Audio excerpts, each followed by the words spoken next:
Good morning, everyone, and welcome to University Unitarian Church, Sunday, October 31st.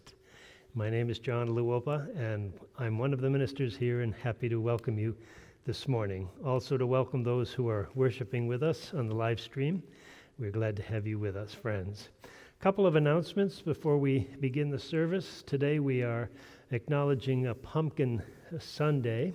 And we were hoping that there'd be thousands of pumpkins decorated all over the church, but I think I saw one. So it's a very special one, and more from this service. So we hope that you'll take a moment to enjoy those, and then take them home with you. Our trunk or treat event that was scheduled for this afternoon has been canceled. And we just want you to know that in case you had not heard. We won't be holding it this year and look forward to doing so again next year. And we hope that you'll stop during the coffee hour for many of the pumpkin-themed treats and goodies that friends have brought in. Anyone who's interested in learning more about this church and Unitarian Universalism is invited to an information session. We have them every week after each service downstairs in the Dix room. And we are also offering an Exploring Unitarian Universalism class that will begin next Saturday and continue the following Saturday. You'll need to register for that in advance. And if you're interested in the 8th UU principle, there's going to be an accountability workshop next Sunday after the second service. So part of that principle includes an accountability component, and many have been asking about that in terms of what really does it mean. So here's an opportunity for us to talk with one another and to learn from one another about what that is all about. And next Sunday is Music Sunday. We've not been able to have them in as grand a style as we are accustomed to here, but we are going to have very special music planned for next Sunday, both services with commentary, and we encourage you to join us and to bring a friend. Let us begin the service, friends, this morning with our prelude.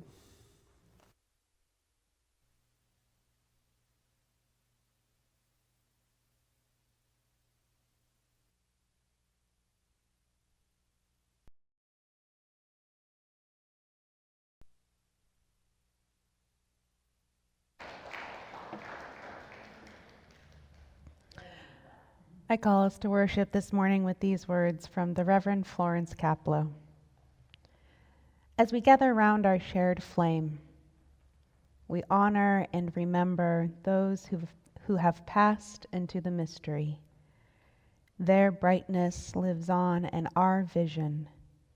Their courage lives on in our commitments.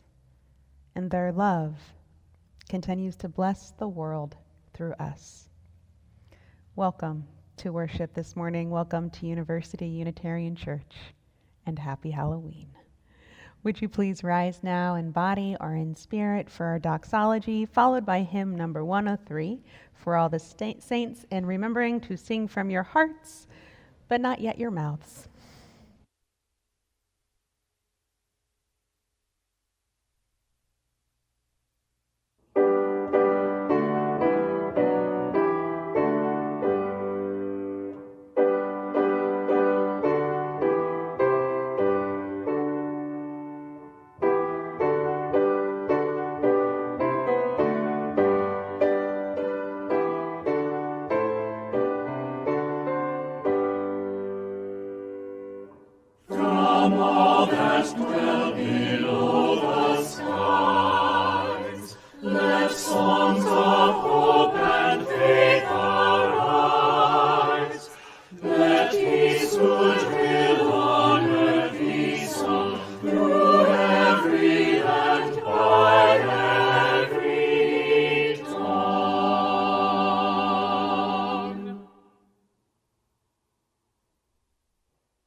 Good morning. I'm Mike Kippis, and it's my pleasure to have been asked to say a few words about what it means to be a part of this congregation at UUC and to be a contributor to the support of this body of faith. People come to UUC for many reasons, and my key moment of first coming here occurred 10 years ago. In 2011, Jane, my wife of 23 years, passed from this earthly life due to complications after having been in a wheelchair for 18 years with a spinal cord injury she experienced in a car accident. I had been 6 months into bereavement and had found that some explorations of mine in Buddhism were being far more helpful to me than the Roman Catholic beliefs of my original faith. And I was feeling myself to be growing very weary of trying to do this on my own, and came to need to be seeking out a body of faith to do bereavement. In the course of being a psychologist, I had listened to some of my clients talk about their Unitarian Universalist faith, which really prompted my wanting to look into a community such as UUC. As happens pretty frequently, my first experience was feeling very positively influenced by the sermons from Jon and the assistant minister at that time, Alicia Grace. And then before too long, I felt myself connected in with one of the Wednesday evening men's groups, which was my fundamental connection here at UUC.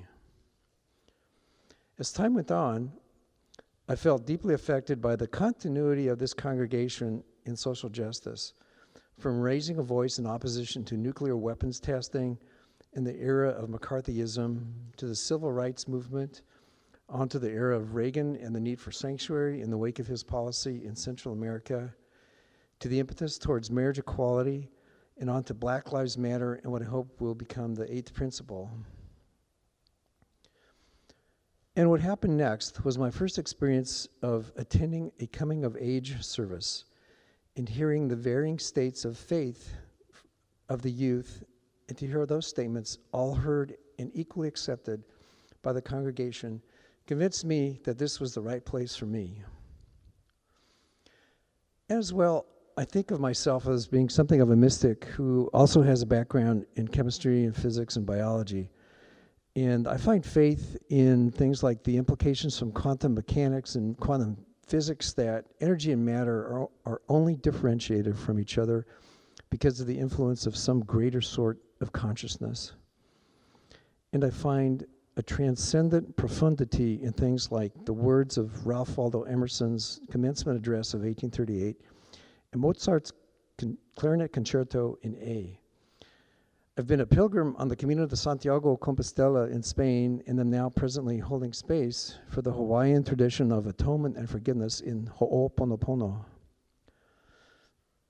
In a sermon, right before we temporarily moved to Meadowbrook, Jon mentioned words about a mystic who wants to be among seekers. This is a pretty good description of me. I wanted to be here for a while before becoming a coming-of-age mentor, which I've been on 2 occasions. This program, I think, exemplifies a key offering in a multi-generational community. It's probably becoming less of a well-kept secret that the mentors get at least as much out of this process as do the teenagers. And it very keenly represents something that is so deeply deserving of the support of our community, which only happens with our actions in making it so. So I'd like to invite you now in joining me in saying the words that we say together each week. This church is a community of ourselves. Its energy and resources are our energy and resources. Its wealth is what we share. When we contribute to the life of this community, we affirm our lives within it.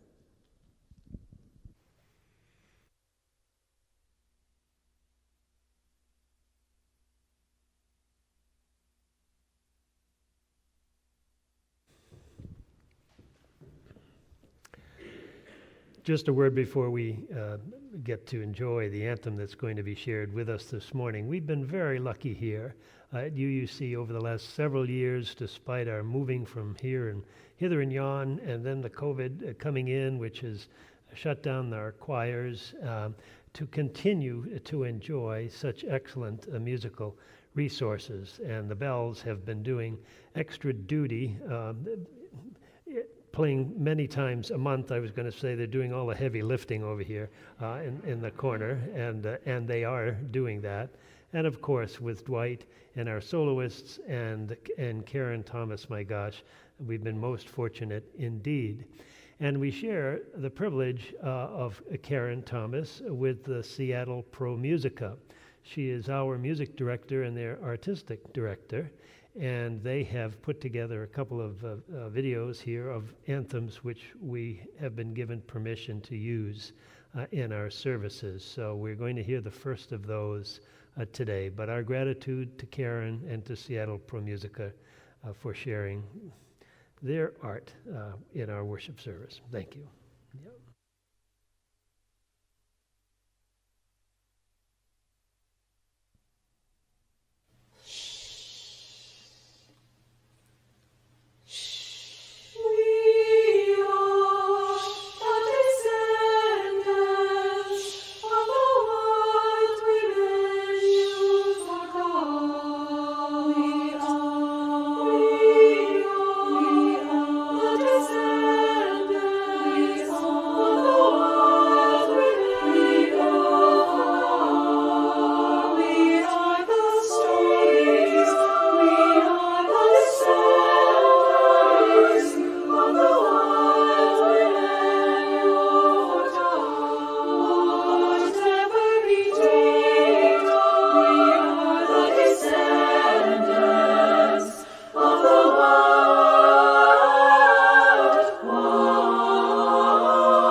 I think that's my new favorite song.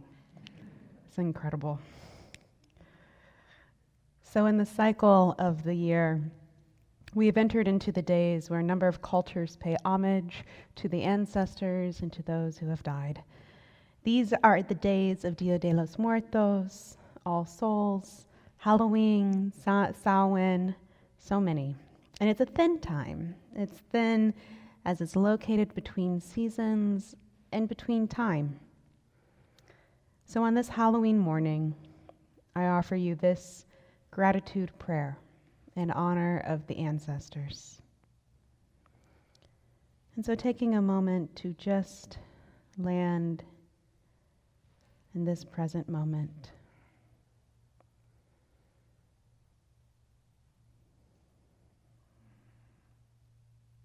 And calling to mind and heart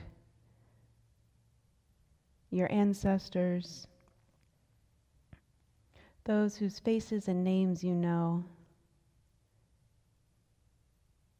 and the many who exist only in dream.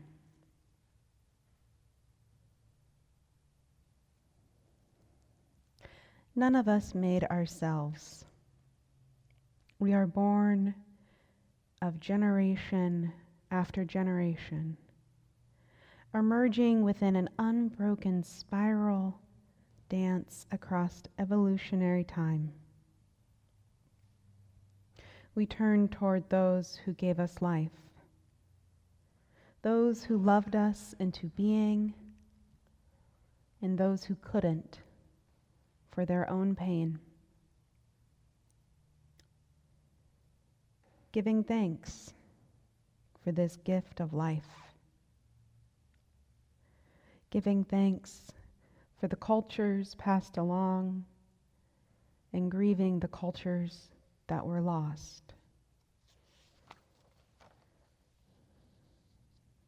Giving thanks for whatever sacrifices were made in hopes of a better future,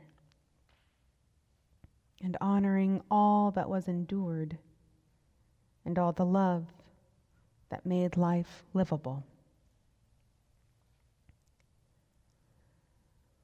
We are at the limits of each other's imaginations, the ancestors and the living, yet linked in indescribable and undeniable ways, in DNA imprints, in migration stories, in traditions and languages, in family histories of survival and sacrifice, and in the lingering impacts of war, trauma, injustice, and shame. We carry the ancestors with us, both blessing and burden, within our very selves and within the structures of our societies.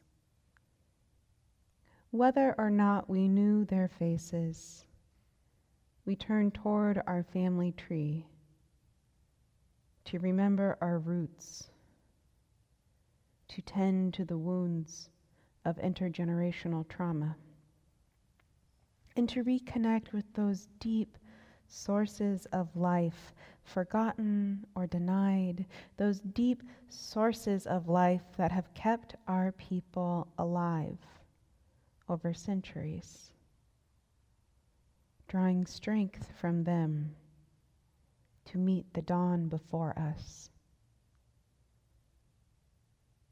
so that we may live in gratitude rather than greed,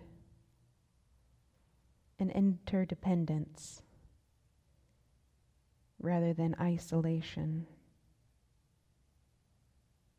so that generation after generation, the sacred cycles of life and death, love and loss, memory and hope might continue, and that we too may become an ancestor and join the great chorus that sings all around us.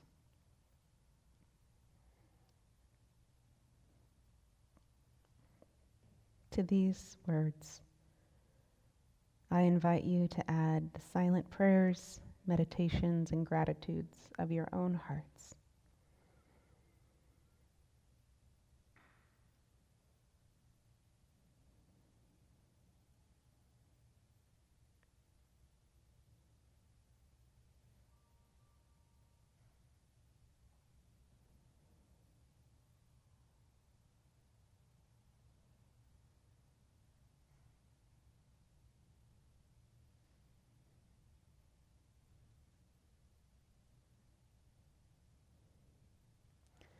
Blessed be, and amen.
Our second hymn this morning is hymn number 52, In Sweet Fields of Autumn.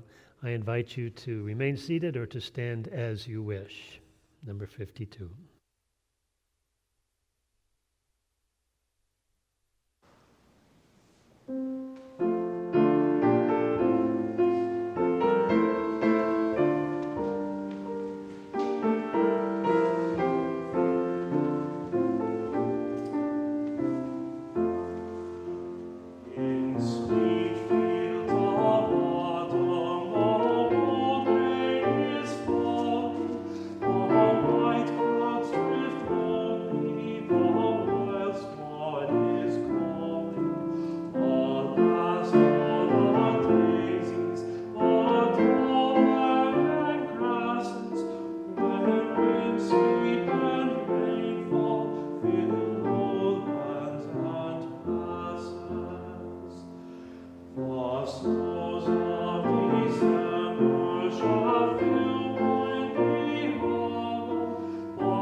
I begin this morning with a poem by May Sarton, who wrote a collection of poems called the Autumn Sonnets. There are 4 in all, and I'd like to share with you the second one, which may be familiar to some of you, and they have been these words have been read here many times, and especially from myself. Here's what she said. If I can let you go as leaves let go, trees let go their leaves, so casually, one by one, if I can come to know what they know, that fall is the release, the consummation, then fear of time and the uncertain fruit would not distemper the great lucid skies, the strangest autumn, mellow and acute. If I can take the dark with open eyes and call it seasonal, not harsh or strange, and tree-like stand unmoved before the change, lose what I lose to keep what I can keep, the strong root alive under the snow, love will endure if I can let you go. This time of year, as Beth mentioned in her prayer and meditation, is recognized by many different peoples and cultures, by festivals and ceremonies acknowledging loss, the loss of life, the loss of significant things. All Saints' Day, All Souls' Day, Day of the Dead.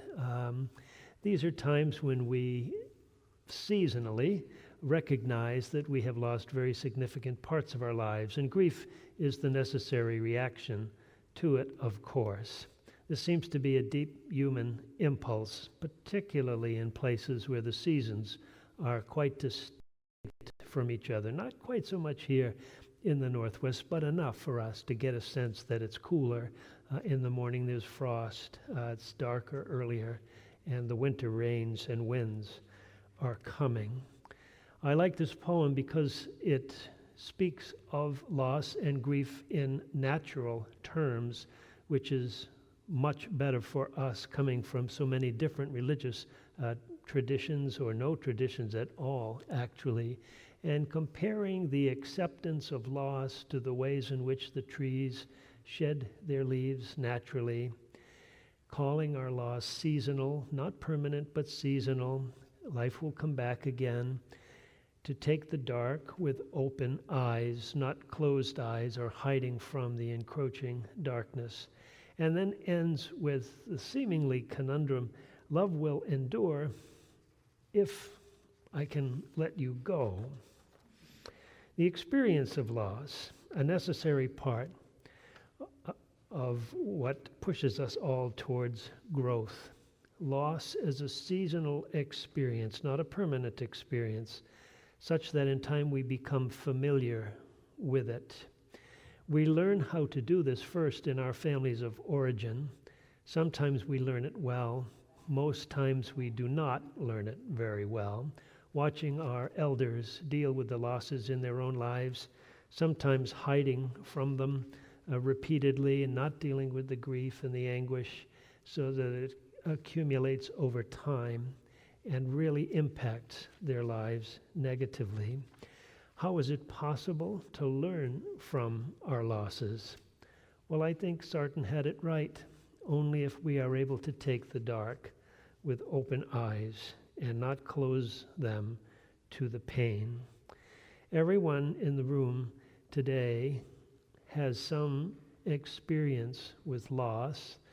The loss of a loved one, a parent, a child, a friend, a colleague, another family member, a partner, loss of meaningful work, loss of health, loss of security, needing to move on into another life circumstance because circumstances are beyond your control and you're losing the only job, the only neighborhood, the only house you ever had that you liked and loved.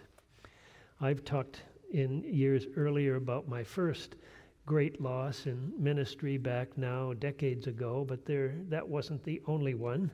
There are several, actually, and I remember one in particular where I had served as an interim minister in a church outside of Boston while their ministers were on sabbatical, and I just loved being there. It was a wonderful, wonderful congregation. This is not Concord, Massachusetts, but another one. to the point where I was hoping that once their ministers retired and they were nearing retirement, that I might throw my hat into the ring and see if I might be able to go there, such as the youthful ambition and arrogance of some people. And sure enough, within a few years, they did retire, and I was invited to interview with the committee, and I went up for one of the most hellish nights of my life, interviewing that group of people, all of whom I thought used to be friends and supporters and boosters, even some years ago whispering, "You need to come back here when our ministers retire." And it was as if they had never seen me or known me before. It was an awful, terrible interview. So distressed was I by this that I didn't want to stay in the hotel where they had booked a room for me. I called my wife, and she's my reality factor, and she said, "Now you have to simmer down, and you need to honor their hospitality and spend the night in the hotel and think about all this, and then come home in the morning when you're ready," which is what I did. But I didn't sleep because I had wondered what had happened in just a short period of time. That experience, bad as it is not as bad, I know, as many experiences other people have. It was not as great a loss as some people have, but it did share some of the characteristics that loss shares in any situation. There usually is the loss of control when we have lost somebody major, and we recognize that we are the victim of forces far greater than ourselves. We indeed are not the mistresses and masters of our fate as we would like to think, but sometimes things can go badly, badly wrong against us, and that the world isn't as kind to us at times as we would wish it to be. We lose a sense of control. You're summoned into your boss's office and you're fired that day. No control, no recourse. You're just done with that. There's also the loss of identity. The question arises, well, who am I now? I was married to this person for 31 years. My whole identity was shaped around this wonderful marriage, and now I'm completely alone and bereft. What am I going to do with my life? What's the purpose of my life now? For me, in that story, it was a sense of having lost my professional identity. I thought I was a certain kind of person that they actually might have wanted to have working with them, but that turned out not to be the case at all. And I couldn't figure that out for years. And lastly, there's a loss of relationship. Someone, something significant in your life has now been taken away, and there is an overarching sense of emptiness, absence, or lost that can't be filled adequately by any other thing, especially when loss involves people we love. It is hardest, I think. And I remember a line in a Unitarian prayer book, and that's not an oxymoron, my friends. The headquarters used to print prayer books for ministers long ago, and these were little books that we would carry with us for graveside services and child dedications and things like that. But in the burial service, there is a line that's always stayed with me, and the line goes, "For what was once loved and touched is now beyond touching, but not beyond loving." I've sometimes wondered, how can that be? How can love endure if I can let you go? That conundrum. Long ago now, Thornton Wilder wrote a novel, later made into a movie, called The Bridge of San Luis Rey. And the novel and the movie end with a pretty remarkable sentence, which goes, "There is a land of the living and a land of the dead, and the bridge is love, the only survival, the only meaning." That book is the book of a great catastrophe where a whole host of people standing on a bridge as it collapses, as an illustration of the fact that sometimes we are caught short in mixed company by terrible circumstances. Part of this, of course, could be COVID pandemic, especially for those who have lost loved ones to it. The bridge, according to Wilder, is love. And what is that bridge made of? In my own experience, I think I can point to three things. What kind of love is it that makes a bridge between having and losing? Well, the first thing I think is that love is not a sentiment. This goes completely counter to the culture and to the society, of course. Love is not a sentiment at all. Love is a promise. It's a promise of faithfulness forever. That is the intent. We most often associate that with marriage ceremonies. The intent is, I will marry you, I will love you forever. I know we won't be together forever. One of us is going to die before the other, most likely. But I will love you forever anyway. That's my intent. As a matter of fact, over the years, I have refused to marry some couples if that is not their understanding, because that certainly is my understanding. Love is a promise of faithfulness forever, regardless. Because only that kind of love can ensure continuity over time and accountability. Secondly, love requires being present and attentive. And this requires discipline, because our patience and our attention spans are notoriously short. We need to be present and attentive to the beloved. And in that way, we demonstrate our faithfulness. Love is not something that can be summoned at will. Well, I'm just going to adore this person. It doesn't really work that way. And even if you are lucky enough to fall in love with someone, it doesn't take too long after you're in that mood when you kind of wonder, well, what's going to sustain this? How am I going to keep loving this person? And again, our first school is our parents, our families of origin, where we get to see whether or not this is actually lived out. I have always felt fortunate in having two parents who adored each other over the 54 years of their marriage. So attuned were they to each other that they completed each other's sentences before the other one finished speaking.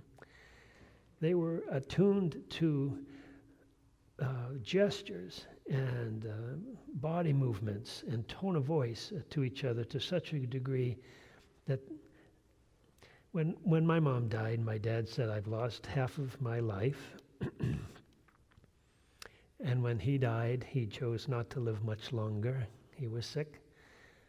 He died 7 months after Mom died. And at his funeral, I said, they were like two trees that grew up side by side. And their roots and their branches were so intertwined that you didn't know where one started and where the other ended. And when my mother's tree fell, Dad wasn't able to hold himself up too long, and he fell beside her. And together, they would go back into the earth together as they had come out of it. Lastly, love is a kind of responsibility. It's a duty, I think. I learned this first in high school, reading the Danish theologian Søren Kierkegaard. Love is a kind of responsibility. If we are lucky enough, we know that the goodness that we share in any relationship with someone else is always going to be a temporal goodness. It's not going to last forever. It's going to end at some point, hopefully not for a long time. But when it does end, we must move on from it. And moving on from it is the best way to honor the goodness that was in that relationship, which will remain with you all your days. But you need to move on. Love always has a phase of letting go in order to gain all things in its true beauty. And I think this is what May Sarton referred to in her line, lose what I must lose in order to keep what I must keep. And I think this is also what Charles Bukowski is getting at in his wonderful poem called Benediction. He said, if I never see you again, I will always carry you inside, outside, on my fingertips, on my brain edges, and in centers of what I am, of what remains. Learning to live with our seasonal losses is a necessary part of deepening our understanding, our resilience, and our happiness. And it is also a way of growing our souls. Love helps us do this work if we understand love rightly. And when we do, we will appreciate the reality that life is always lived amidst shifting levels of control. Love requires tolerating risk and the unknown. And to grow requires our consciously incorporating loss as a part of our identity. Oh my, some years ago now, I was invited to go to a workshop on wounds and scars. Oh my God, as a New England Yankee, I thought, I don't want to talk about wounds and scars. Are you kidding me? It's going to be so messy. It's going to be so emotional. Oh my God. Maybe I'd go to a church history conference. That would really be exciting for me, but wounds and scars. Oh, yeah. Well, I went. Oh my gosh, what an amazing workshop it was.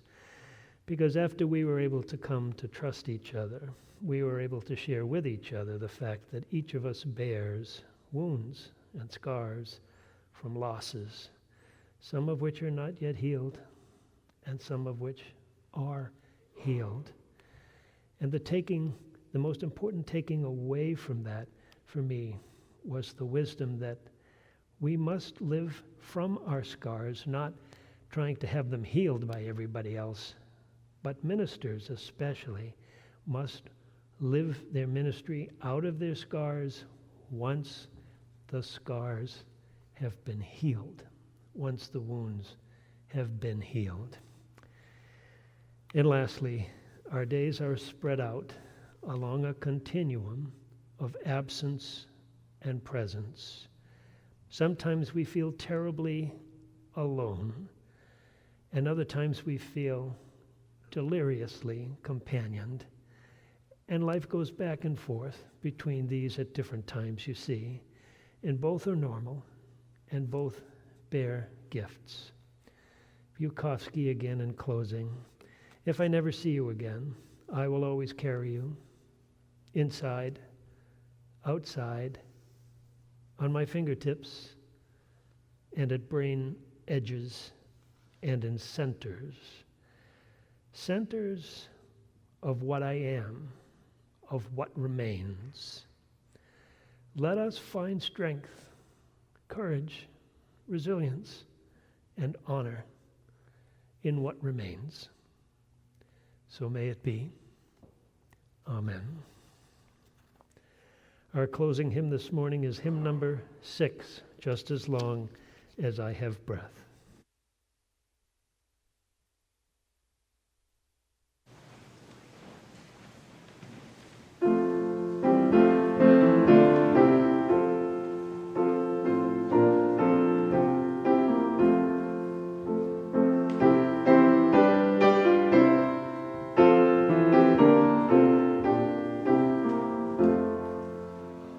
Just as long as I have breath,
Please be seated, friends.